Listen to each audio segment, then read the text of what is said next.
Hey guys, welcome to my channel Riya Officials।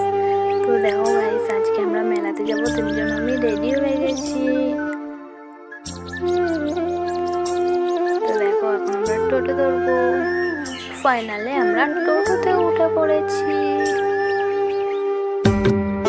তো দেখো, আমরা মেলাতেও চলে এসেছি। তো দেখো গাইস, কত বড় লাগতো।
সবচেয়ে বড় খেলা, সবচেয়ে প্রথমবার দেখবেন আপনার জীবনে জীবিত মেটার খেলা।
এটা আমার পিকাচু, এটা হচ্ছে মায়ের জন্য জিলাপি, এটা হচ্ছে একটা বাগনার জন্য বন্ধু, আর এটা হচ্ছে একটা বাগনির জন্য হালাপাতি, একটা পুচকে বাগনির জন্য ঝুমঝুমি।